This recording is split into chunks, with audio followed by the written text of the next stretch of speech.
Imagine being born into royalty, only to be imprisoned as a child. This is the remarkable beginning of Menelik II, the boy who would one day lead Ethiopia to one of the greatest anti-colonial victories in world history. Before he was a symbol of African resistance, before he ruled with wisdom and fire, Menelik was simply Saleh Mariam, a young prince from the highlands of Shewa. Born in 1844, his destiny was shaped not by peace and privilege, but by blood, betrayal, and war. Ethiopia, then a patchwork of kingdoms and clans, was a nation torn between rival rulers, ancient traditions, and the looming threats of foreign interference. It was in this fragmented world that the seeds of an empire were planted, not through luxury, but through suffering. At just 11 years old, Saleh Mariam's world was shattered. In 1855, Emperor Tewodros II, a fierce and visionary ruler, determined to unify Ethiopia under his iron rule, launched a military campaign into Shewa. His goal was clear: crush the independence of the regional nobles and centralize power. His army stormed the region, captured Shewan leaders, and abducted the young prince. The boy was hauled hundreds of miles north to Magdala, Tewodros's mountain fortress, and thrown into political imprisonment. Isolated from his people and stripped of his title, Saleh Mariam was held not as a future ally, but as a hostage. This was a cold message to Shewa: submit or lose everything. But even in chains, Saleh Mariam's mind was not idle. The boy who was taken captive would soon become a master of strategy.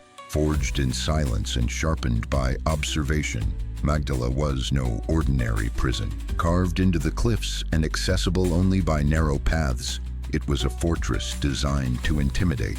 And yet, within those walls, the young prince began his true education. Surrounded by ministers, generals, and priests, he watched the delicate dance of politics unfold. Tewodros, a man capable of both reform and cruelty, ruled with a brutal mix of charisma and terror. Saleh Mariam paid attention to every detail: the cracks in alliances, the flow of power, the costs of misjudgment. He saw firsthand how empires rise and how they begin to decay. For 9 long years, he endured humiliation, manipulation, and fear. But in the shadows of captivity, he wasn't breaking. He was building. Every slight was a lesson, every betrayal a blueprint. The boy who arrived in chains was quietly preparing for a kingdom. By the mid-1860s, Tewodros's grip on power had begun to unravel. His centralized reforms sparked rebellions, and his decision to imprison British envoys provoked an international crisis. In 1868, the British launched a massive military expedition under General Robert Napier to rescue their citizens and confront the emperor. As foreign troops approached Magdala, Tewodros, facing certain defeat, made a fateful decision. He released Saleh Mariam. Perhaps it was a final act of clemency, or perhaps he hoped to strike a deal. But the boy who left that fortress was not the same one who had entered it. Saleh Mariam escaped into the rugged Ethiopian terrain, dodging imperial patrols and traveling south to Shewa. When he returned, it was not as a broken exile, but as a lion awakened. His people welcomed him not just as a prince reborn, but as a future emperor forged by fire. In 1866, at the age of just 22, he was crowned king of Shewa. The coronation was not a celebration of tradition, it was a signal of transformation. Menelik, as he would now be known, was no ordinary ruler. He had survived the ambitions of emperors, the cruelty of confinement, and the collapse of imperial authority. He had learned that survival alone was not enough. Ethiopia needed more than a ruler. It needed a unifier, a modernizer, a warrior, and a diplomat. Menelik began forging new paths, establishing diplomatic relations, acquiring modern weapons from Europe, and unifying the southern provinces through negotiation and war. Where others saw regionalism, Menelik saw opportunity. Where others feared outsiders, he saw leverage. Every move he made was calculated, drawn from a decade of silent observation in imperial captivity. What made Menelik's story so astonishing was not just the arc of his life, but the precision of his transformation. His journey from a kidnapped boy to a king on a mission was no accident. It was crafted through patience, discipline, and deep psychological insight. He knew how to wield power because he had once been powerless. He understood unity because he had witnessed division. He saw through the illusions of empire because he had lived inside one. And most importantly, he never let trauma define him. He weaponized it. As colonial ambitions intensified across Africa, Menelik was already building something no foreign power could easily defeat. A state, a nation, and a story, one that began not on a battlefield, but in a prison. And that story, just like the boy who lived it, was only just beginning. When Menelik II returned to Shewa and was crowned in 1866, Ethiopia was a nation in name, but a battleground in reality. The imperial throne sat vacant after the suicide of Emperor Tewodros II, and multiple factions vied for dominance. While other regions plunged into confusion, Menelik saw opportunity. From his base in Shewa, he began a quiet campaign of expansion, both territorial and political. Unlike many warlords who ruled through brute force alone, Menelik's genius lay in blending diplomacy, warfare, and long-term vision. He knew that unifying Ethiopia wouldn't just require conquest, it would demand loyalty, modernization, and myth-making. One of his earliest and most important decisions was not to rush the throne.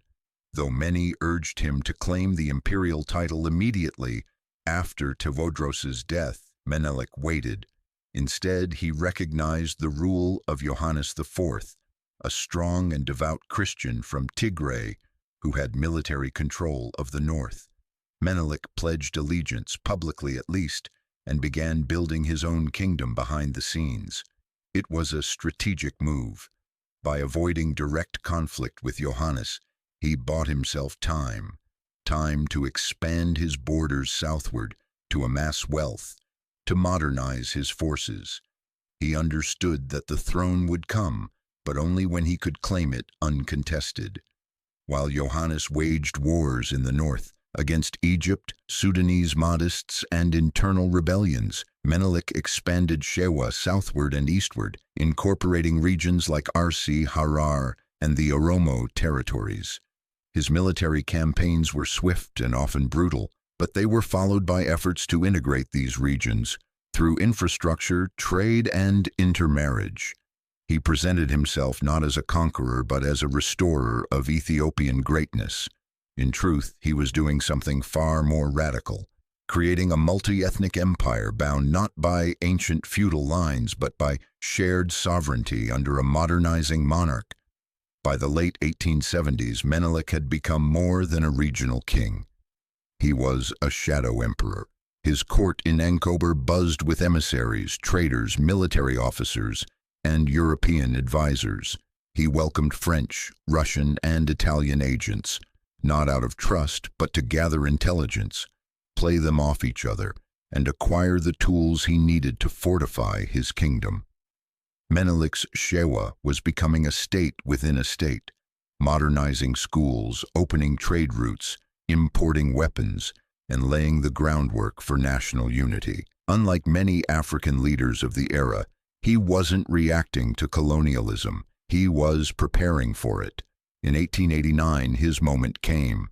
Emperor Johannes IV was killed in battle against Mahdist forces at Metema, and the imperial crown was once again up for grabs. This time, Menelik didn't hesitate. He declared himself Emperor of Ethiopia and marched north to secure the capital. The nobility, tired of endless wars and impressed by his southern consolidation, rallied behind him.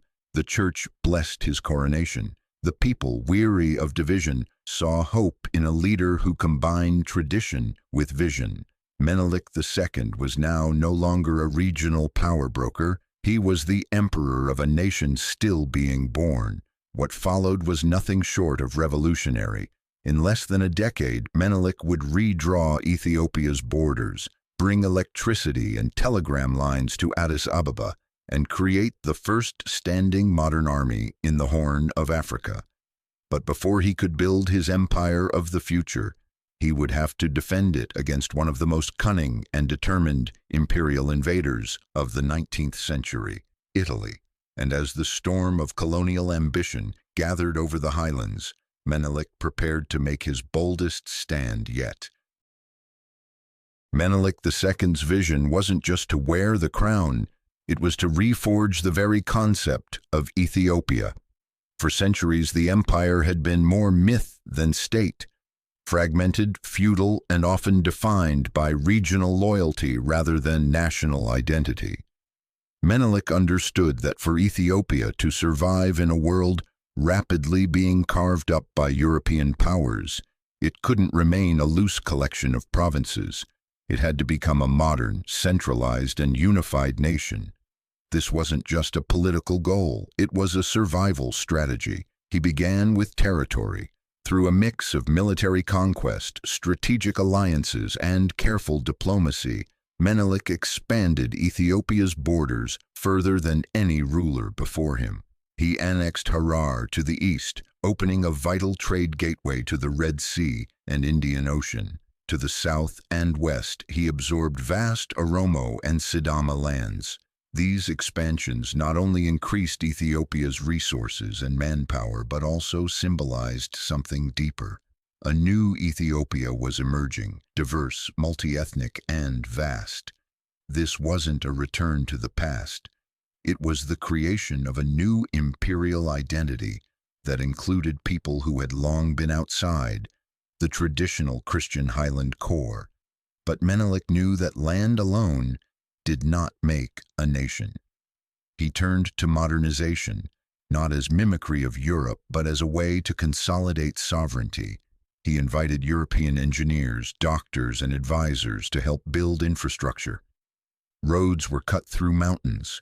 Telegram lines connected cities. Weapons factories and modern armories sprang up.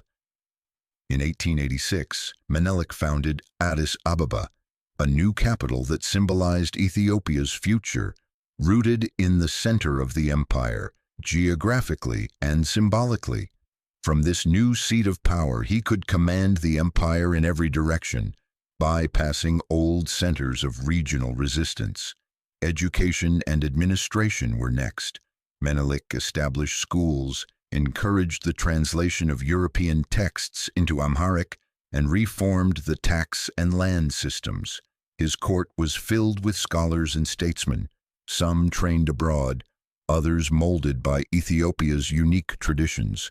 Bureaucracy began to replace nobility. Uniforms replaced tribal banners. Slowly, the machinery of a modern state began to emerge. Menelik wasn't trying to erase Ethiopia's identity. He was trying to elevate it, to transform it into something resilient enough to face the modern world. Critically, Menelik understood the importance of optics. He styled himself not just as a king of kings, but as a sovereign equal to the rulers of Europe. He commissioned portraits in the European style, sent ambassadors abroad, and ensured his image was distributed both at home and internationally. He wore crowns and robes, but also European medals and military uniforms. His rule became both a message and a warning. Ethiopia was not a colony waiting to happen. It was an empire in its own right, and it would not be absorbed without a fight. Yet, for all his ambition, Menelik's unification was not without resistance. The rapid expansion into southern territories led to rebellions and unrest. Many newly integrated peoples felt conquered, not embraced. But Menelik was unyielding. He believed that survival required unity, and unity required dominance.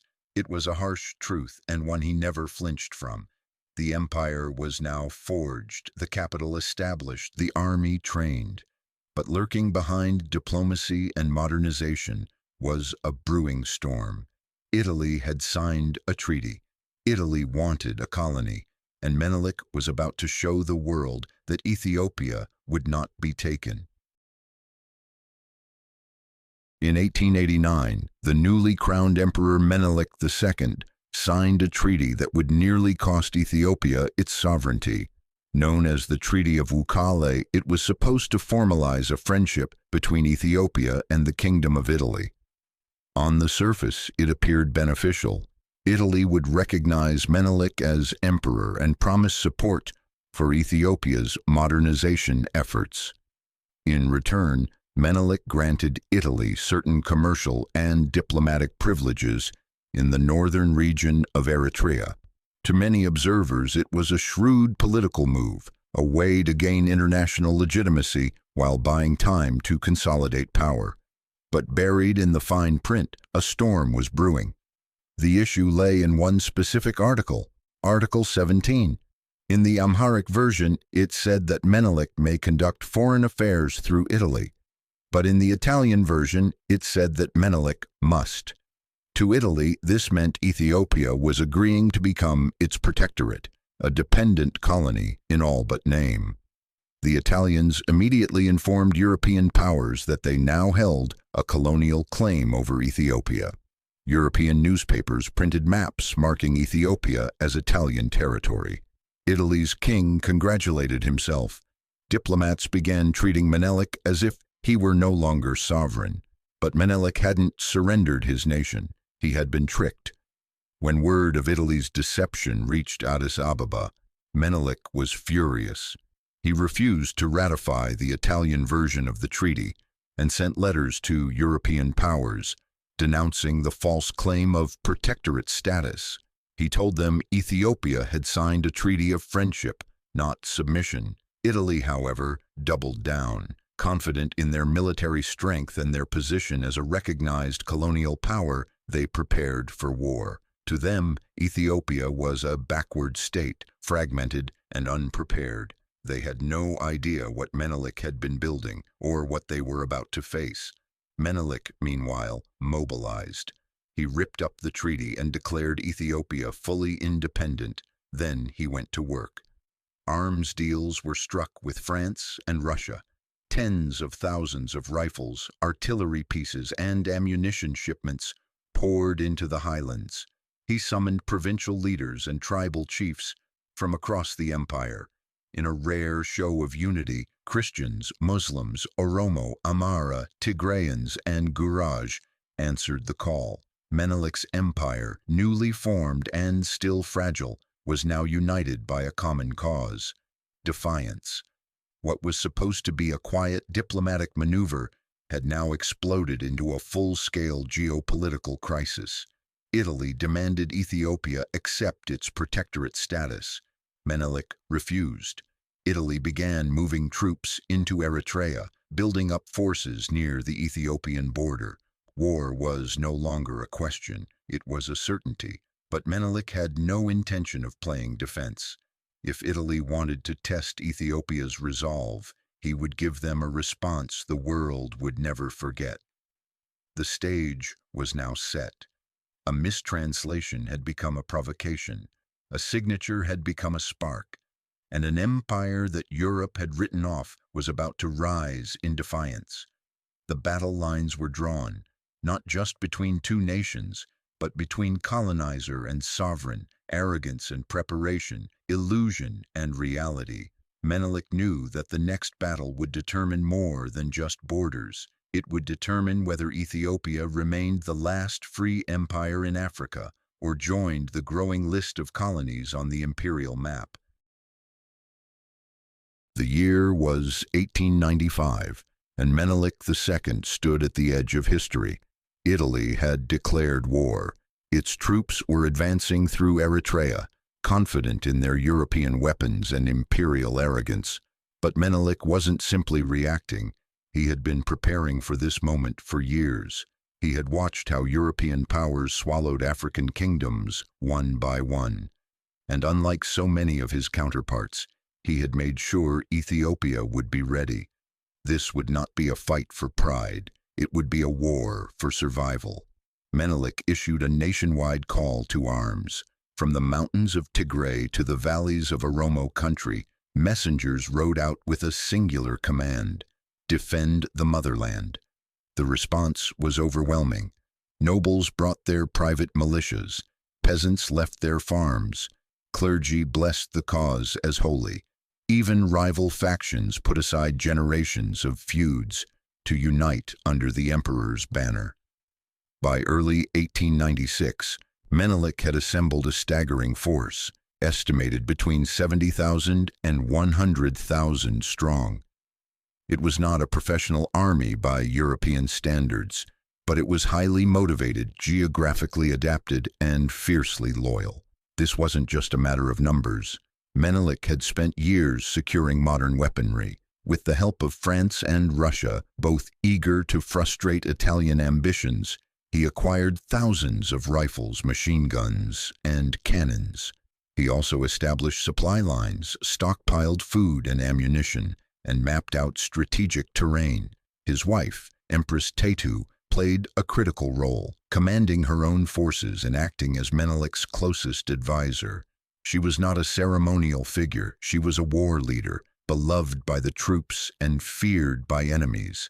Together they became the symbol of national resistance. Italian forces, meanwhile, underestimated everything. They believed Ethiopia was still a feudal patchwork, disunited, under-equipped, and untrained. Their commanders planned a quick strike into the Ethiopian highlands, aiming to force a surrender or secure a decisive victory before the rainy season began. They dismissed Ethiopian soldiers as disorganized and illiterate. They ignored local geography, and most fatally, they underestimated Menelik himself. As the Italian army marched deeper into Ethiopian territory, Menelik made his move. He positioned his forces in the rugged terrain near Adwa, a mountainous region in the north with narrow passes, steep ridges, and limited visibility. It was perfect for ambushes and disastrous for European-style military maneuvers. Menelik had transformed Ethiopia's terrain into a weapon. He was about to show that the last free African empire was not a relic of the past, but a force that could match and even outthink the powers of Europe. The night before the battle, Menelik addressed his army. He reminded them that this was not a war of conquest, but of defense. God has willed this, he told them. An enemy has come into our land. Let us show them the strength of Ethiopia's spirits were high. The empire, once fragmented, now stood united. They weren't just fighting for land. They were fighting for history, for sovereignty, and for the right to exist. The next dawn would bring more than a battle. It would bring the moment when Ethiopia would either fall or rise immortal. March 1st, 1896. As the sun rose over the hills of northern Ethiopia, thousands of Ethiopian warriors, priests, nobles, and soldiers took their positions around the town of Adwa. Dressed in everything from lions' manes to modern uniforms, carrying both ancient swords and French rifles, they faced down one of Europe's modern armies. The Italian forces, about 17,000 strong, were well equipped and supported by artillery, but they were divided, misinformed, and disastrously arrogant. What unfolded over the next few hours would shatter colonial illusions and change the course of African history forever. The Italians had split their forces into 3 columns the night before, attempting a night march to surprise the Ethiopian army, but the terrain betrayed them. In the jagged mountains and unfamiliar ridges of Adwa, their units lost cohesion and communication. Menelik's army, already stationed in a tight semicircle, was waiting. When the first Italian troops stumbled into the valley, they were met not with scattered tribal resistance, but with organized, massive firepower. Artillery thundered from the heights. Infantry stormed the flanks. Menelik's multi-ethnic coalition unleashed a tidal wave of resistance that the Italians had never imagined possible. Empress Taitu led 5,000 troops on the northern flank, holding key positions and personally directing artillery fire. Ethiopian generals like Ras Alula and Ras Mikael orchestrated precision strikes, exploiting the Italians' chaotic deployment. It was a full-day engagement, brutal and relentless. By afternoon, the battlefield was littered with the wreckage of Italy's imperial ambitions. Over 6,000 Italian soldiers were dead. Thousands more were wounded or captured. Among them were high-ranking officers who had boasted just weeks earlier that Ethiopia would fall within days. The Ethiopians suffered losses too, but they had achieved the impossible. They had not just defended their land, they had defeated a European empire in open combat. The myth of European military invincibility was shattered. Ethiopia had proven that strategy, unity, and national will could overcome colonial firepower. Adwa was not just a military victory, it was a political and psychological earthquake. Across Africa and the Black diaspora, the news spread like wildfire. Newspapers in Harlem, Cairo, and Johannesburg called it a miracle. A black nation had stood alone and won. The aftermath was staggering. Italy was humiliated. Protests broke out in Rome. The government collapsed. And in Ethiopia, Menelik's name became legend. He had not only defended his empire, he had preserved its soul. No European flag would fly over Addis Ababa. No foreign anthem would be sung in its palaces. Ethiopia remained the only African nation to retain its full independence during the scramble for Africa. But Adwa did more than keep Ethiopia free. It made Ethiopia a symbol, a beacon, a promise that colonization was not destiny. It sent a message to every colonized people. Resistance was not futile. Victory was possible. And behind it all stood a leader who had once been a prisoner, a strategist who had turned deception into defiance. Menelik II had faced down the machine of empire and broken it. In the wake of Adwa, the world was forced to reckon with a reality few had thought possible. Ethiopia was not a future colony. It was a sovereign empire with the strength to defend itself. The victory sent shockwaves through European capitals. Italy, humiliated and politically paralyzed, was forced to sign the Treaty of Addis Ababa in October 1896. This new agreement formally recognized Ethiopia's independence, nullified the controversial Treaty of Wuchale, and obligated Italy to withdraw its claims of protectorate status. For the first time, a European power had been compelled to concede to an African state on the battlefield and on paper. Diplomatically, Menelik played the moment with brilliance. He didn't gloat, he didn't seek revenge. He demanded recognition, and he got it. Within months, France, Russia, Britain, and even Germany began to send formal envoys and ambassadors to Addis Ababa. Ethiopia opened embassies. Treaties were negotiated. Arms continued to flow into the empire, not as charity, but as diplomacy. Menelik had forced the West to acknowledge that Ethiopia was not just a resistant province, but a sovereign state that could not be bullied or bought. Back home, the emperor continued consolidating power. The victory at Adwa had united the country in ways decades of feudal conflict had never achieved. Former rivals now served in Menelik's administration. His reforms accelerated roads, postal systems, currency minting, and national infrastructure projects. A modern bureaucracy took shape. He expanded education initiatives and built hospitals, royal gardens, and schools. Addis Ababa blossomed into a modern capital, a city of stone, faith, and strategy. But the victory also brought challenges. Menelik now ruled an empire larger and more diverse than any Ethiopian ruler before him.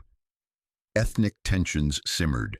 Regional leaders sometimes resisted centralization, and the scars of war were still fresh. Yet Menelik moved forward. He understood that Adwa had bought him time, but not security. The European powers might respect Ethiopia today, but the tides of empire were always shifting. He needed to leave behind not just a memory of triumph, but the framework of a functioning state. Beyond Ethiopia's borders, Adwa became a spark. It inspired Pan-African thinkers like W.E.B. Du Bois, Marcus Garvey, and Kwame Nkrumah. Colonized people from the Caribbean to India looked to Ethiopia as a symbol of black defiance and dignity. It wasn't just a country, it was a promise that independence was achievable. The victory fed into liberation theology, Afrocentric literature, and anti-colonial movements for decades to come. Ethiopia had not only defended itself, it had altered the emotional landscape of global resistance. As the 20th century approached, Menelik's Ethiopia stood as a paradox. It was modernizing but deeply traditional. It was feared by colonizers, admired by revolutionaries. It was isolated by geography but now connected by diplomacy. And at the center of it all was a man who had once been dismissed as a prisoner prince. Menelik II was no longer simply a king. He was a legend in his own lifetime. Yet his greatest legacy wasn't Adwa itself. It was what came next, a nation built in its aftermath. Menelik II did more than win a war. He redefined what it meant to be an African ruler in the age of empire. His legacy stretches far beyond the battlefield at Adwa. It lives in the nation he built, the myth he embodied, and the resistance he inspired. He wasn't just a tactician or a modernizer. He was a symbol. A man who stood at the crossroads of history and refused to be swept aside. While kings across Africa fell under European domination, Menelik rose, not through submission but through strategy, courage, and vision. His reign marked the birth of modern Ethiopia. Under his rule, the country expanded to its present borders, constructed a national capital, developed a postal and telegraph system, introduced electricity, minted currency, and opened its first schools. He modernized not to imitate Europe, but to strengthen Ethiopia's independence. His reforms weren't perfect, many were resisted, and some regions felt excluded or oppressed. But they laid the foundation for a centralized state that could survive on its own terms. Equally powerful was the image Menelik projected. He didn't present himself as a mere tribal chief or feudal king. He wore tailored uniforms alongside his imperial robes. He held court with priests, engineers, and foreign diplomats. He rode into battle beside his empress, Taitu Betul, whose influence on the war effort and Ethiopian politics remains legendary. Together they forged a monarchy rooted in both tradition and tactical genius. The Lion of Judah was not just a symbol, it was a message. This land had a lineage, a legacy, and a future no foreign crown could extinguish.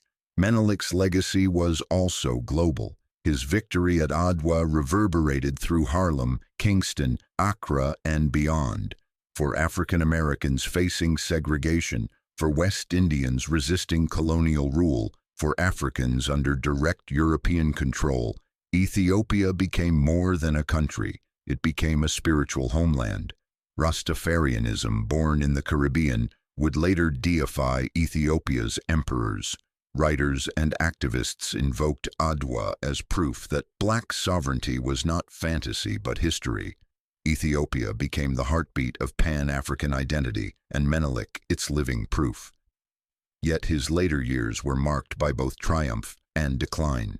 He suffered strokes beginning in 1906, and by the time of his death in 1913, he was largely incapacitated, but his absence only deepened the legend.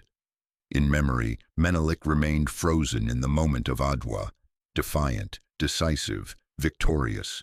His funeral drew thousands, and even as Ethiopia entered new eras of challenge, his shadow loomed large. Every subsequent ruler would be compared to him. Every struggle for African independence would echo his name. Menelik II didn't just save a country, he changed the course of a continent. He showed that colonization was not inevitable, that black leadership could be brilliant, complex, and victorious, that African resistance was not just rebellion, it was sovereignty. And though time has passed, his roar still echoes through the mountains of Ethiopia. Menelik was not just a king, he was a lion, and lions, even in death, are never silent.